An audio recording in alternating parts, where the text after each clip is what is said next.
할렐루야. 인사하시겠습니다. 잘 오셨습니다. 인사하시겠습니다. 나의 힘이 되신 여호와여, 내가 주를 사랑합니다. 인간이 고백한 최초의 사랑의 고백인데요. 오늘 이 고백을 드리면서 금년 한 해를 시작했는데 어느덧 12월 달이 왔습니다. 그 하나님이 여러분에게 힘이 되신 줄 믿습니다.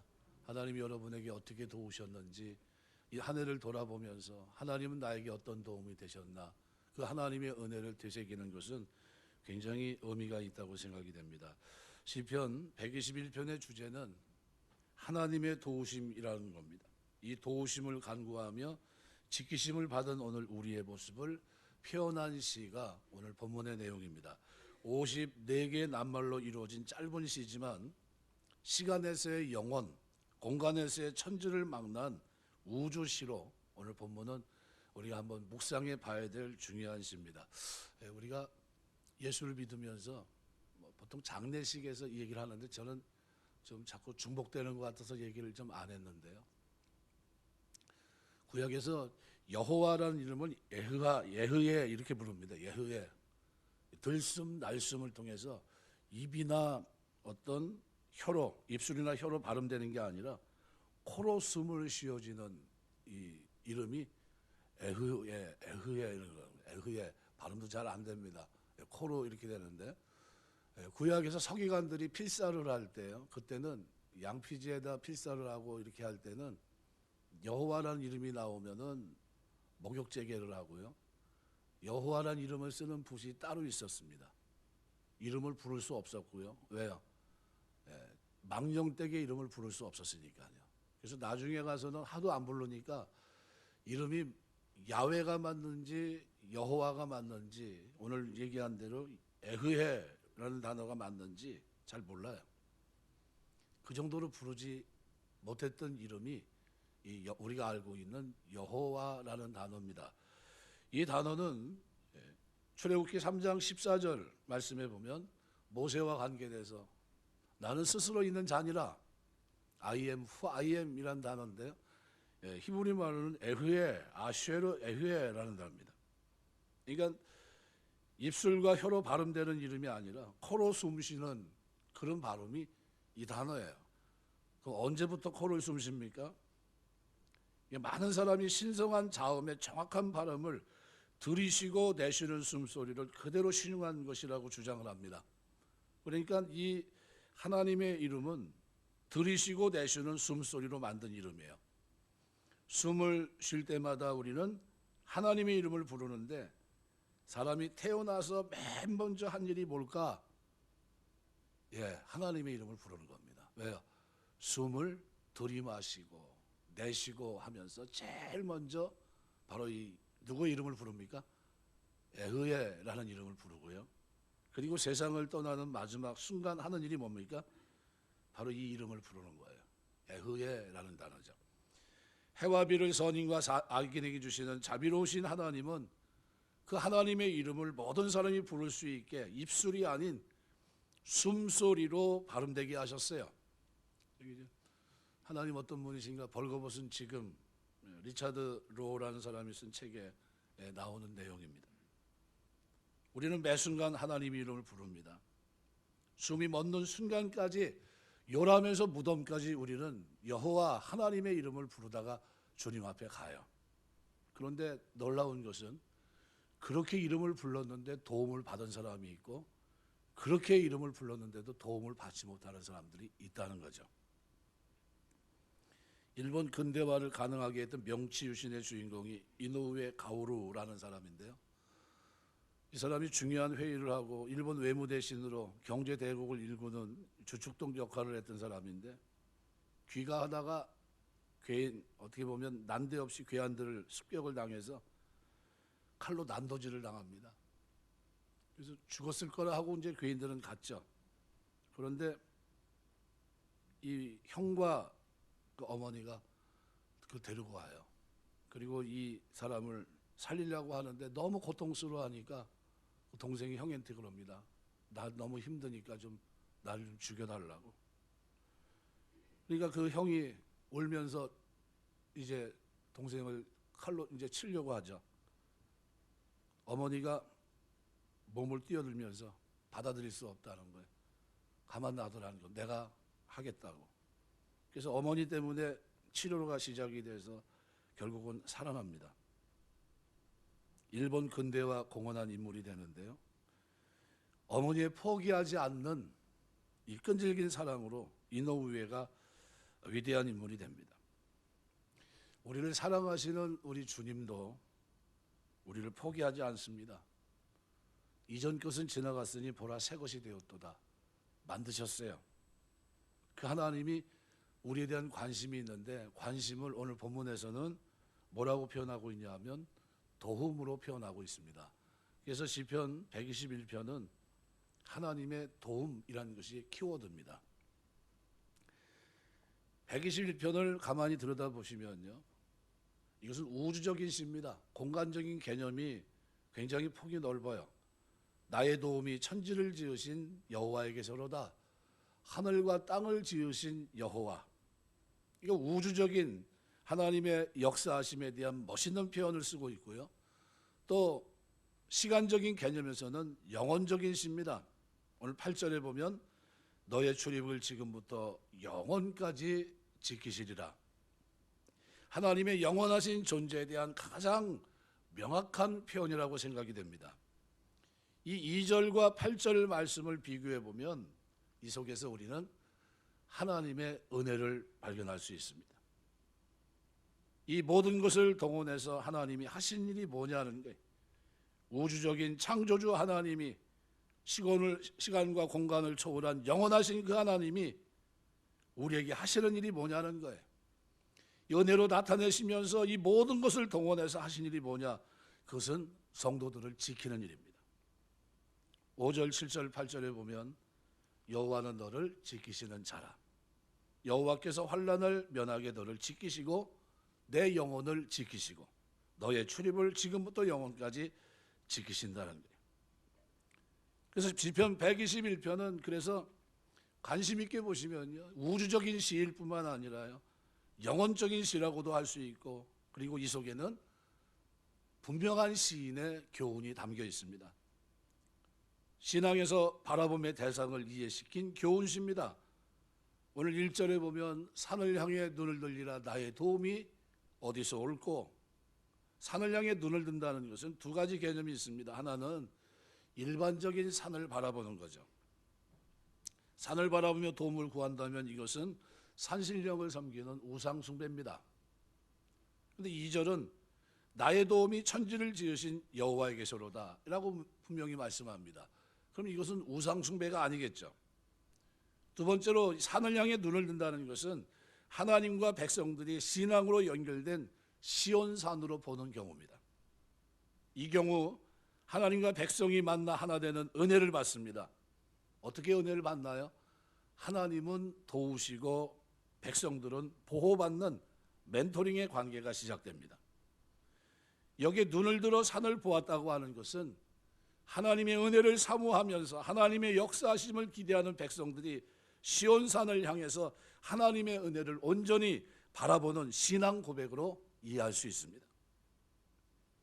그렇다면 121편은 신앙으로 주님을 바라봐야 될 것을 말씀합니다. 또 하나님만이 성도에게 유일한 도움이 된다는 사실을 증거하고 있는 고백의 시기도 합니다. 그래서 2절 오늘 기록을 보시면은 그렇게 표현합니다.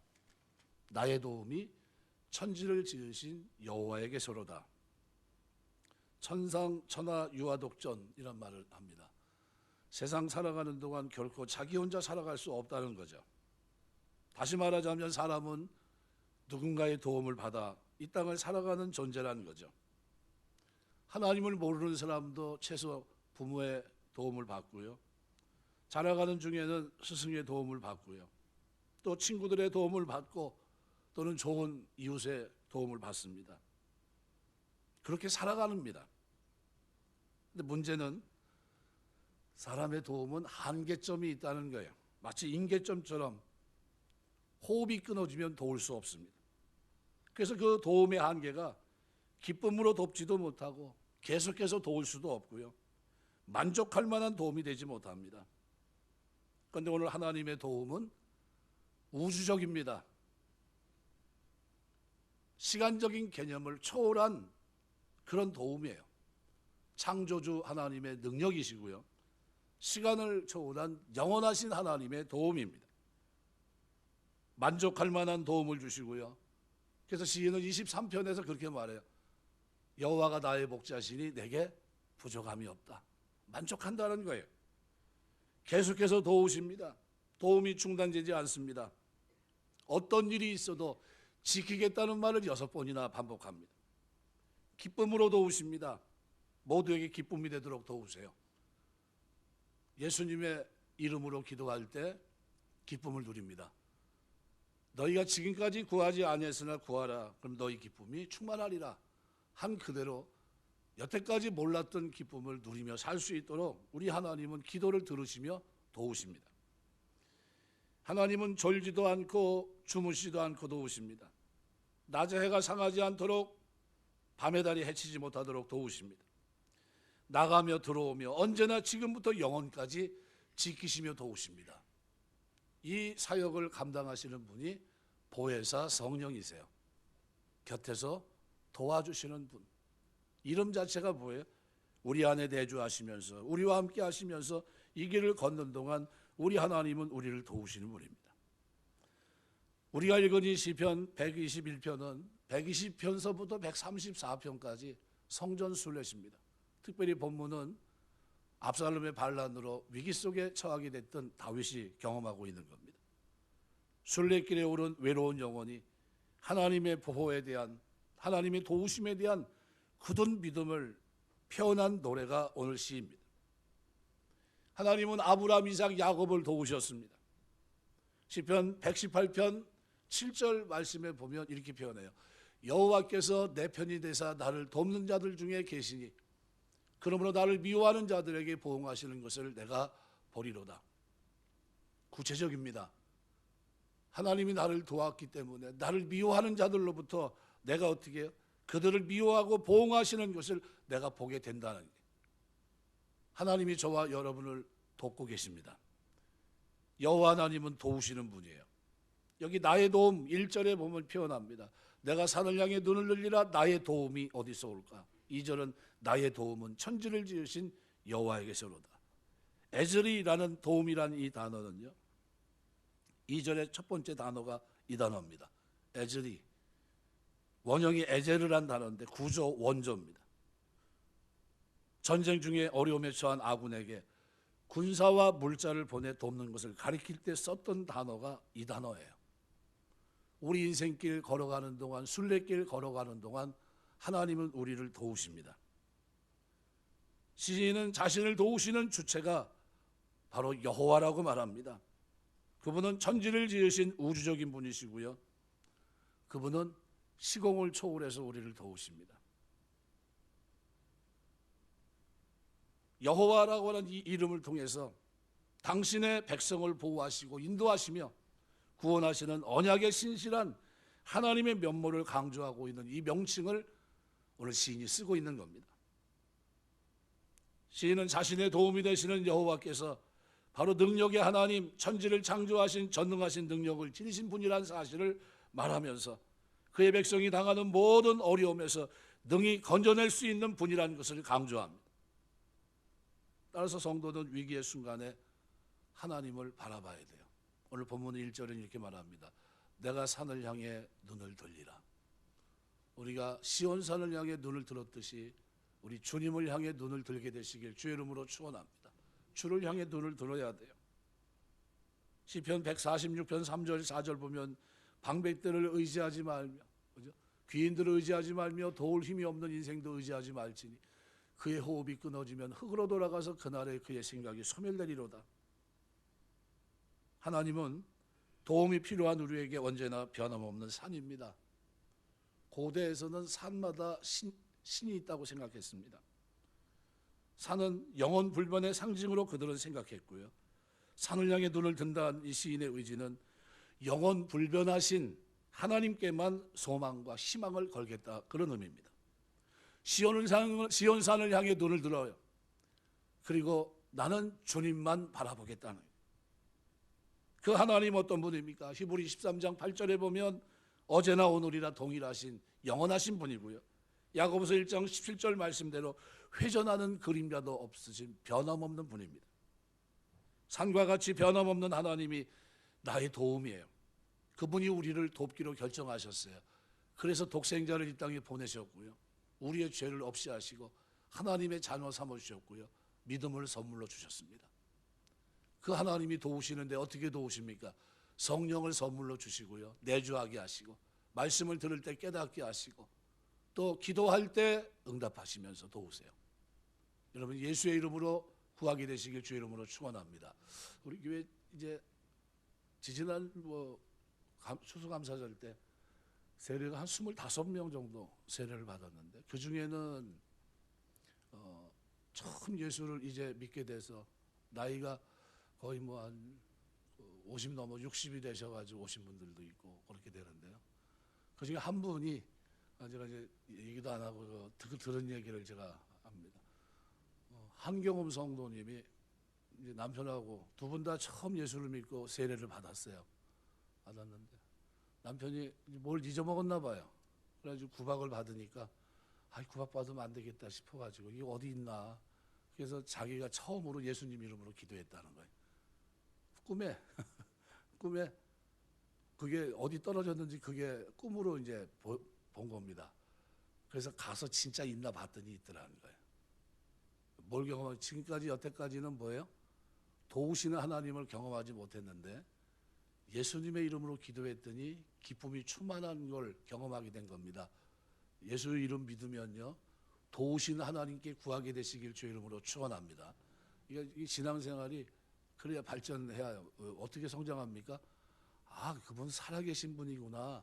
기도할 때 들어주시고 내 길을 피곤치 않게 하시는 분이구나. 나에게 기쁨을 회복시켜 주시는 분이구나 라는 거예요.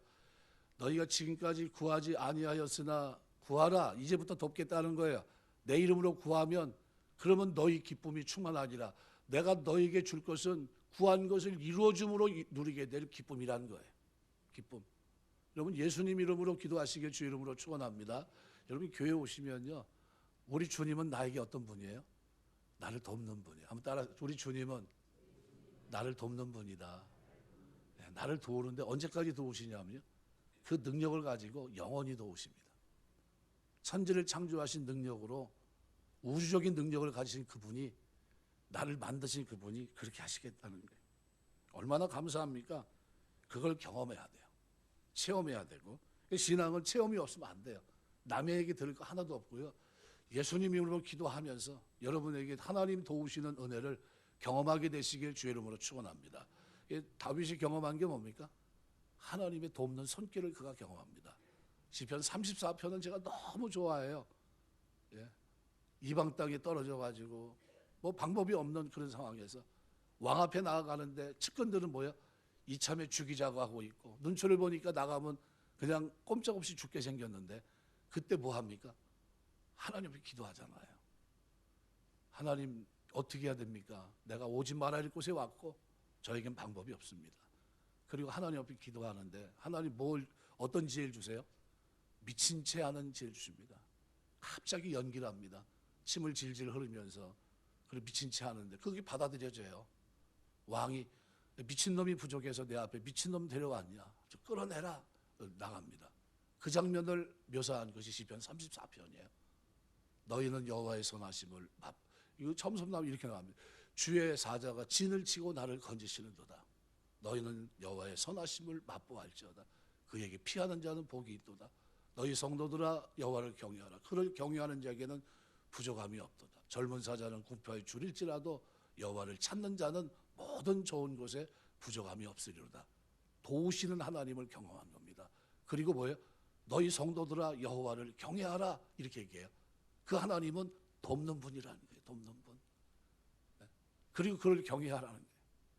살아가면서 하나님의 도우심을 경험하게 되시길 주의 이름으로 축원합니다. 신앙생활은 거기서부터예요. 산과 들에 하나님의 은혜가 충만합니다.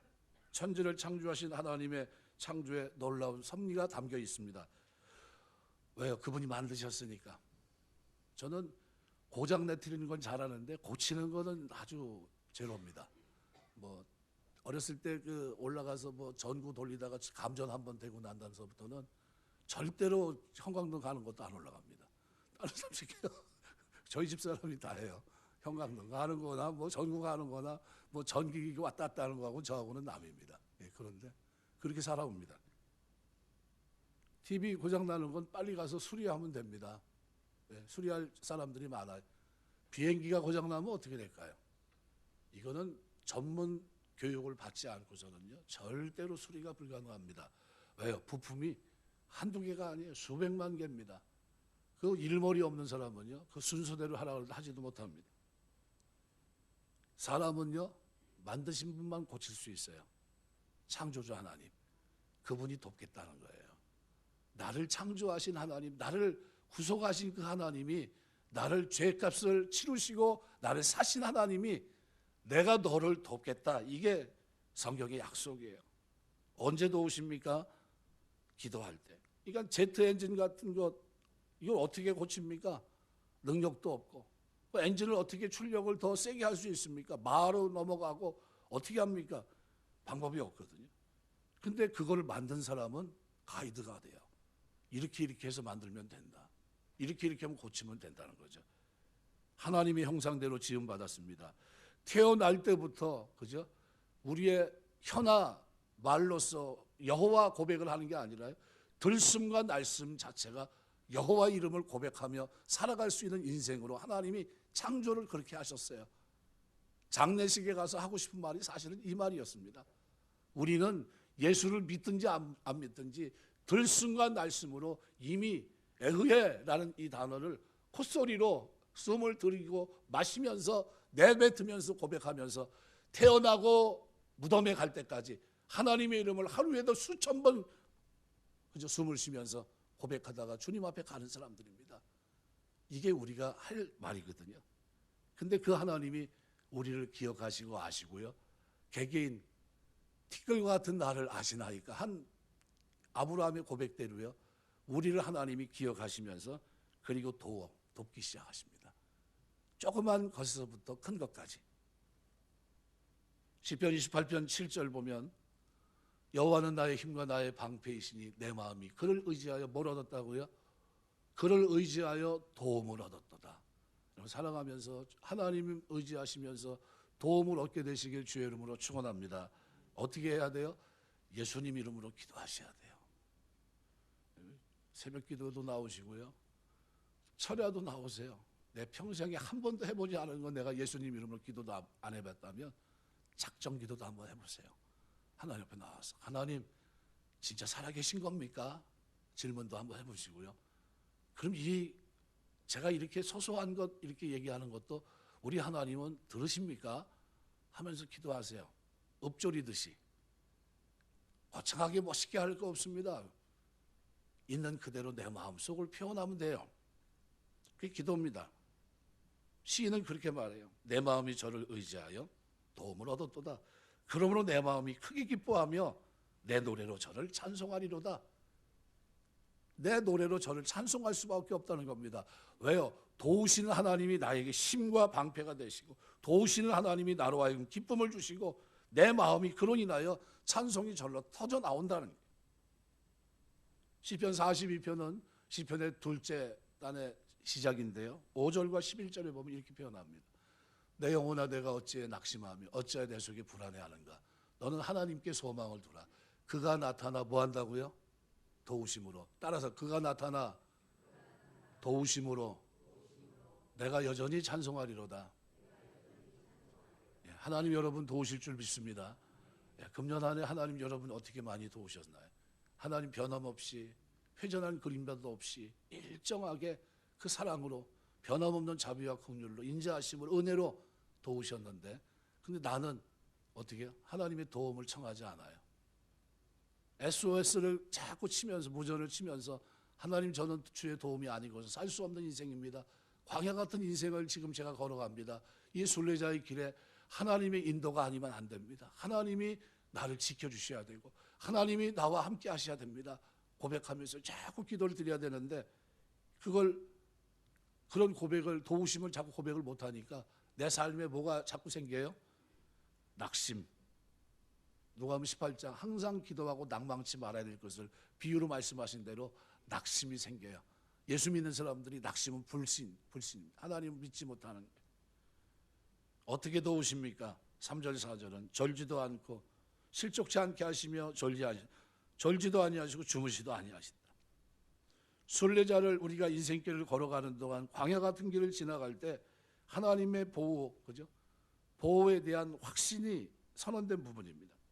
그래서 3절 여호와는 너를 실족하지 않게 하시며 너를 지키리가 절지 않는다. 좀 완곡어법을 썼습니다. 부정어 R, 위활용 동사가 2번 쓰였어요. 그러나 4절은 부정어 로.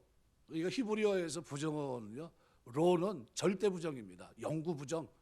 무슨 얘기냐면 아주 강력한 걸 얘기합니다. 3절은 부분적으로 완곡어법을 썼다면 4절은 강력합니다. 그러니까 4절은 이스라엘을 지키시는 이는 절지도 않고 주무시도 않는다. 이런 일은 일어나지 않는다는 거예요. 있을 수 없는 일이라는 거예요. 하나님이 우리를 도우시는데 3절 4절은 이중적인 표현을 통해서 강하게 절대로 이런 일이 일어나지 않는다. 그럼 하나님이 저와 여러분을 지키는 일이 실패할까요? 실패하지 않을까요?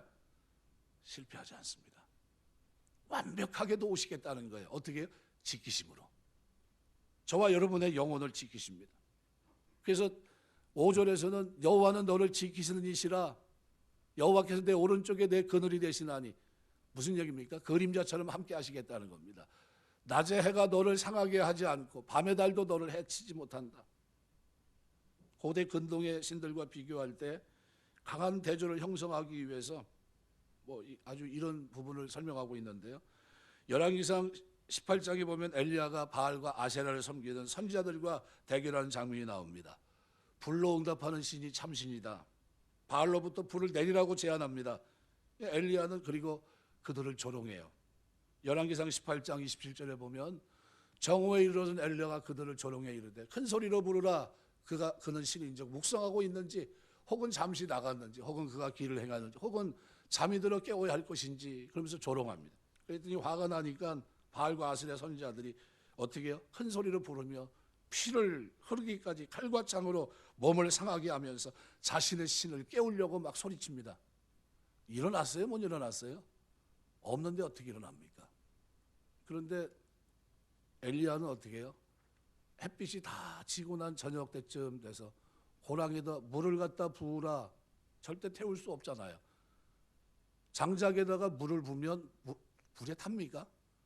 탈 수가 없죠. 고랑에 물이 넘칠도록 갖다 붓고 그 다음에 어떻게 해요? 하나님 앞에 기도합니다. 그때 어떻게 해요? 핥아버리잖아요. 핥아버려. 하나님이 엘리야의 기도를 들으시고 도와주십니다. 도와주세요. 하나님이 저와 여러분의 기도도 들으실 줄 믿습니다. 하나님이 도우시는 거예요. 순례길을 행하던 사람들이 밤에 무리의 짐승으로부터 보호하기 위해 순번을 정하고 지켜봤지만 이건 어때요? 호위모사 데리고 다니며 지켜봤지만 사람은 사람인지라 조는 경우도 허다하고 지키지 못하는 경우도 있습니다. 바로 하나님 이러한 인간의 한계와 연약함을 뛰어넘는 분이고 능력과 권세와 사랑과 긍휼로 완벽하게 우리를 보호하고 지키시는 분이에요. 이렇게 우리를 돕고 계시다는 거예요. 금년 1년 우리가 차량 타고 왔다 갔다 하면서 운전하셨는데 운전 잘해서 사고가 안 난 겁니까? 아니면 하나님이 도우셔서 사고가 안 난 겁니까? 저는요, 오토바이가 앞으로 그냥 갑자기 확 지나가는 경험을 몇 번 경험했습니다. 깜짝 놀랐어요. 가슴이 철렁 내려앉고 그때도 하나님 지나가시는 경우를 경험합니다. 야, 큰일 날 뻔했다 하는 생각이 있어요. 더 조심할 수밖에 없어요. 그런데도 그렇게 조심하며 운전했는데 어디서 오토바이가 나타났는지 이거 그냥 휙 지나가는데요. 아유, 사고 나겠더라고요. 그런 일을 몇 번 경험했습니다. 근데 하나님은 우편의 그늘이 되시고 나를 지켜주십니다. 이 샤마르란 지킨다는 이 단어가요, 3절에서 8절까지 핵심 단어 6번이나 나와요. 왜 나온 겁니까? 내가 너를 이렇게 지키면서 돕고 있다는 거예요. 내 살아가는 동안 내가 너를 돕고 있다는 겁니다. 지금 네가 지금 혼자 걷고 있는 것 같은데 그게 아니라는 거예요. 내가 너를 돕고 있다는 겁니다. 지키면서 내 우편에서 내 그늘이 된다는 겁니다. 낮의 해와 밤의 달로 너를 지키고 있다는 거예요. 밤에 음산한 달빛은 사람의 머리에 영향을 주고 뇌 부작용을 일으킨다는 인식 때문에 고대 근동에서는 머리에 두건을 쓰고 다녔습니다. 이런 인식으로 두건을 쓰고 다녔는데, 그런데 어떻게 해요? 하나님이 지키겠다는 거예요. 그걸 걱정하지 말라는 거예요. 그거 안 써도 된다는 겁니다. 내가 지킬게. 내가 너를 이렇게 도울게. 이런 얘기입니다. 7절 8절에서는 여호와께서 환난을 면케하고 출입을 영원토록 지켜주겠다고 말합니다. 원문으로 보면 면케하시고라는 단어는 없습니다. 7절에. 그러니까 7절은 이렇게 얘기합니다. 여호와께서 모든 환난으로 너를 지키시고 그는 너의 영혼을 지키실 것이다. 그걸 강조하고 있는 겁니다. 이 시인은 지킨다는 표현을 2번 쓰면서 당신의 백성을 보호하시고 철저하게 보호하시며 돕는 하나님의 사역을 기록하고 있는 겁니다. 환난은 뭡니까? 모든 라흐라는 말은 에빌 말이에요. 악. 인생 가운데 만나기 고통스러운 모든 요소, 고통스러운 훈련, 뭐 이런 것들이죠. 그거 지키겠다는 겁니다. 그리고 뭐까지 지켜줘요? 영혼도 지킴. 네페시란 말은 뭐 소울, 라이프 뭐 이렇게 얘기하는데요. 히브리어에서 영은 인격의 중심이자 존재 자체를 상징하는 표현입니다. 본절은 7절은 하나님께서 모든 환난을 면케하신다는 표현과 더불어 당신 백성의 삶 전체를 완결무결하게 완전하게 완벽하게 보호하시겠다. 이런 의미를 전달합니다. 그리고 심지어 뭐까지요? 요람에서 무덤까지 너의 출입을 지금부터 영원까지 지키시겠다는 거예요. 관심이 뭐에 있습니까? 돕는데 어떻게 도와줄까라는 거예요. 마치 자상한 부모가요, 아이가 아장아장거리고 걷는데 어떻게 도와줍니까? 다 도와줍니다. 어떻게 해요? 먹는 거, 입는 거, 신는 거, 움직이는 거, 놀이, 그거만 합니까? 재우고, 열 있으면 열 떨어뜨리죠. 그죠? 앞에 차가 오면 다 피하게 하죠. 어떻게 지킵니까? 부모가 자식을. 예, 최선을 다해 지킵니다. 근데 부모는 한계가 있어요. 졸리면 그걸 못해요. 잠을 자면 돌아볼 수가 없어요. 근데 하나님은 어떻게 해요? 절대로 내가 너를 돕는 데 있어서, 지키는 데 있어서 졸거나 자거나 하지 않겠다는 거예요. 그런 일은 나에게 없다는 겁니다. 그 능력을 가지고 영원하신 그 하나님이 나를 아시고 나를 돕겠다고 결정하셨어요. 감사하시길 주의 이름으로 축원합니다. 그렇게 사시는 거예요. 하나님이 우리에 대한 태도가 일관됩니다. 변함이 없어요. 너무나 감사합니다. 한 해를 돌아보면서 여러분 얼마나 많이 기도하셨나요? 하나님께 얼마나 많은 도움을 구하셨나요? 새벽에도 나오셔서 기도하시고요. 하나님, 내가 하나님 살아계심을 체험하기를 원합니다. 하나님이 나를 돕고 있다는 것을 경험하기를 원합니다. 기도하세요. 기도 유창하게 할 필요 없습니다. 있는 그대로 하세요. 속마음을 꺼내놓으시면 돼요. 진짜 살아계신 분인가요? 여기서부터 시작하세요. 저에게 하나님 이런 어려움이 있는데 이 어려움을 제가 이겨나가기를 원합니다. 내가 주님 앞에 영원히 서기를 원하는데 이 어려움에서 내가 이길 수 있고 내 삶에 기쁨이 회복될 수 있는 길이 있을까요? 있다면 제 길을 좀 한번 인도해 주십시오. 기도하세요. 하나님은 회복시킬 줄 믿습니다. 도와주실 줄 믿습니다. 이것을 경험해야 돼요. 이게 신앙생활 하는 겁니다. 이거 없이 교회 왔다 갔다 그러면요, 주일 나면 벌써 또 주일이야, 뭐 이렇게 일주일이 빨리 와, 이렇게 됩니다. 근데 그 은혜가 있으면요, 말하고 싶어요. 만나고 싶고, 하나님이 내 기도를 들어주셨어. 내가 세상에 여태까지 해본 것 중에 이런 경험은 처음이야. 이게 다윗이 경험했던 삶입니다. 광야에서. 말씀 맺겠습니다. 1955년 오레곤주 유게네라고 하는 작은 마을 회관에서 영화가 사용된 사람들이 모였어요. 영화의 소재는 뭐냐면 주제는 한국 전쟁, 고아에 대한 얘기입니다. 그때 참석했던 노 부부에게는 이미 6명의 자식이 있었는데 한국 전쟁의 불쌍한 고아를 보면서 가난하지만 견딜 수가 없어서 이 아이들을 우리가 한 아이라도 더 입양시켜 도와줘야 되겠다, 그런 마음을 가지고 농토를 팝니다. 그리고 한국에 와서 아이들을 입양해 와요. 그런데 당시 법으로는 미국 한 가정에서 2사람밖에 입양할 수 없습니다. 각계 호소를 했습니다. 신문에 그리고 대서특필이 되어 8명의 한국전쟁 고아를 입양했다는 거죠.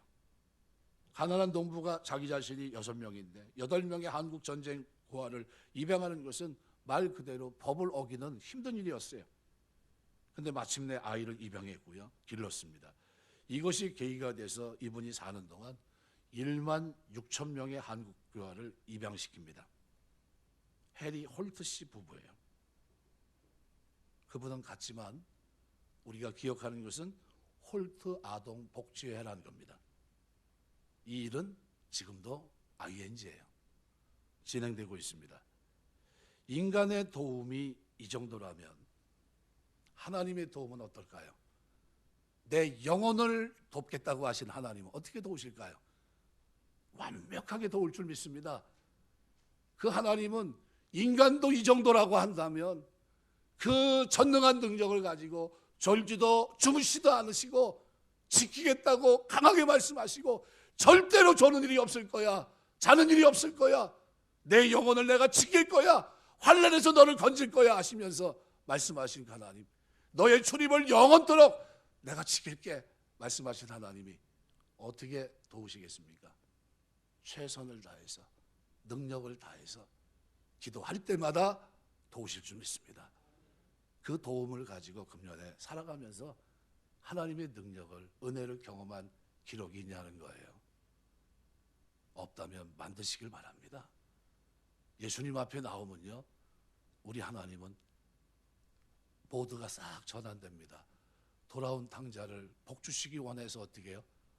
다 목욕을 시키고, 그게 목표가 아니잖아요. 인장반지를 빼서 다스릴 수 있도록, 그 자리에 설 수 있도록 세워주시는 분입니다. 지난날은 부족했지만 돌아왔을 때 우리 하나님은 우리에게 그때서부터 어떻게 해요? 돕는 자로 이제 나를 세워주시기 위해서 몸부림치며 최선을 다해서 하나님 앞에 설 수 있도록 나에게 은혜를 계속 부어주시는 분입니다. 이 은혜를 금년에도 12월 달에 누려야 되겠지만요, 내년 2024년을 살아갈 때도 이 하나님의 도우심을 체험하며 누리며 사는 우리 교회 모든 성도 다 되시길 주의 이름으로 축원합니다. 기도하겠습니다.